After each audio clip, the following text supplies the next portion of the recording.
Hello दोस्तों, आप सभी का स्वागत है एक बार फिर से हमारी YouTube channel unique story world में। दोस्तों, आज की इस वीडियो में हम आपके लिए लेकर आए हैं एक अनोखी कहानी जिसका नाम है पति भिखारी और पत्नी राजकुमारी। तो चलिए दोस्तों, आपका ज़्यादा समय ना लेते हुए इस कहानी को शुरू करते हैं। बहुत समय पहले की बात है। चंद्रपुरी नामक राज्य में एक राजा राज्य करता था। वो बड़ा ही निर्दयी और घमंडी था।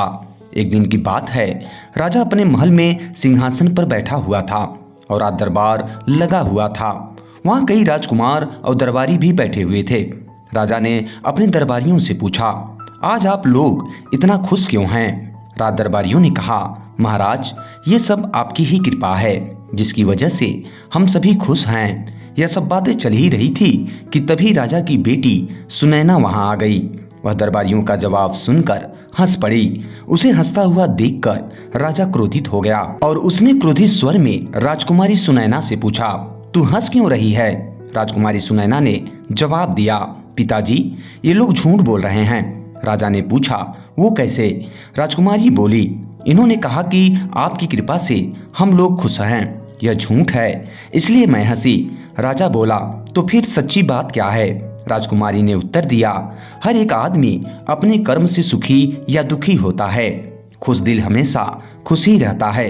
यह जवाब सुनकर राजा अपने आपे से बाहर हो गया, क्योंकि उसे लगता था कि उसके राज्य में सभी लोग उसी की ही कृपा से खुश रहते हैं।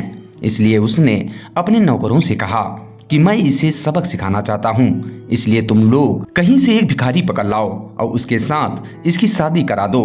मैं देखना चाहता हूँ कि उसे वहाँ कैसे सुख मिलेगा, क्योंकि जब तक मैं नहीं चाहूँगा तब तक इस राज्य में कोई भी सुखी नहीं रह सकता। ये सब कुछ चल ही रहा था कि इतने में रानी भी वहाँ पर आ गई, जिससे उनको भी ये सारी बातें मालूम हो गई। अतः उन्होंने अपने बेटी से कहा कि तुम अपने पिताजी से माफी मांगो।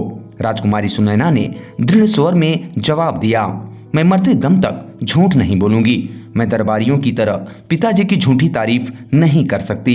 यह सुनकर राजा ने सख्ती से आदेश दिया, जिससे उसके नौकर शहर में भिखारी की तलाश करने लगे। थोड़ी देर खोजने पर उन्हें एक भिखारी भी मिल गया। नौकरों ने उसे पकड़ लिया और जबरदस्ती उसे राजा के सामने ले आए। राजा ने भिखारी से कहा, मैं अपनी लड़की की शादी तुमसे करना चाहता हूँ। भिखारी बोला, हुजूर, मेरे जैसे भिखारी के साथ अपनी बेटी की शादी कर देना उचित नहीं है।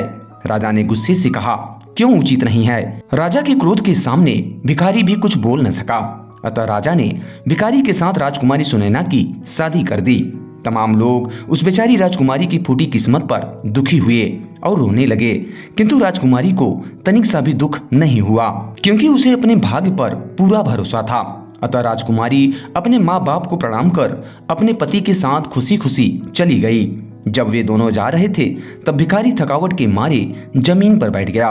उसने उठने का बहुत प्रयत्न किया, लेकिन उठ न सका। इसलिए उसने राजकुमारी से कहा, राजकुमारी, मैं यहाँ से एक कदम भी आगे नहीं चल सकता।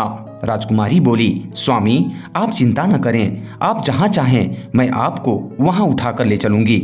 और फिर राजकुमारी ने उसे उठाया और चल दी। राजकुमारी के कष्टों को देखकर कुछ लोग महल में जाकर राजा से बोले, महाराज, आपकी पुत्री और दामाद दोनों बड़ी तकलीफ में हैं। आप कम से कम उन दोनों के लिए एक झोपड़ी ही बनवा दीजिए। राजा ने उन लोगों की प्रार्थना के अनुसार दोनों के लिए एक कुटिया बनवा दी, जिससे राजकुमारी और उसका पति दोनों वहां आराम से रहने लगे। एक दिन भिखारी ने राजकुमारी से कहा, मेरी प्यारी प्रिय, मेरे लिए तुम क्यों इतनी तकलीफ उठा रही हो? तुम अपने माँ बाप के यहाँ चली जाओ और वहां आराम से रहो। राजकुमारी ने कहा, नाथ, मेरा सुख और दुख सब कुछ आपके साथ है।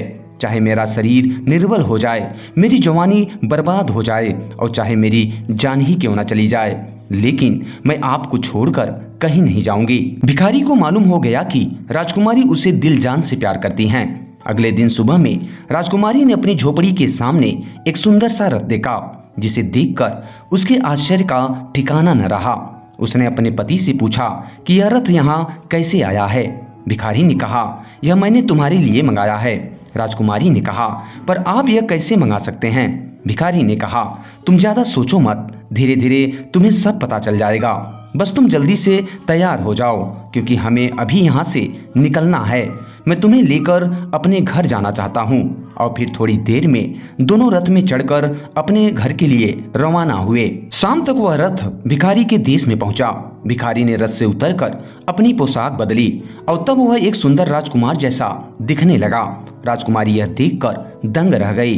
रथ आगे बढ़ा और अंत में वह एक महल के फाटक पर पहुंचा। वहां धूमधाम से उन दोनों का स्वागत हुआ। यह देखकर राजकुमारी को सब कुछ समझ में आ गया।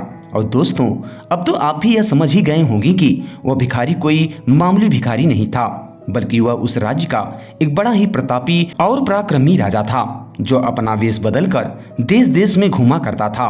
लेकिन एक दिन भिखारी के वेश में वह राजकुमारी सुनैना के राज्य चंद्रपुरी में पहुंच गया और उसी समय सिपाही उसे पकड़कर राजा के पास ले गए और राजा ने उससे अपनी पुत्री राजकुमारी सुनैना की शादी करा दी, जो कि आप जानते ही हैं। उधर जब सुनैना के माँ बाप को इन सब बातों का पता चला तो उन्होंने अपनी बेटी के भाग्य की खूब सराहना की और उसे देखने को उनका जी तरसने लगा। इसलिए वे दोनों राजकुमारी को देखने के लिए रवाना हुए।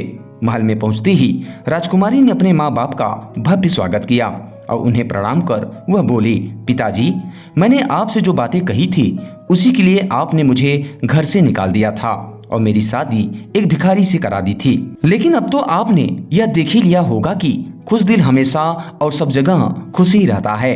राजा ने अपनी गलती मान ली और कहा कि तुम सही कहती थी बेटी, सचमुच दरबारियों से मैंने धोखा खाया है।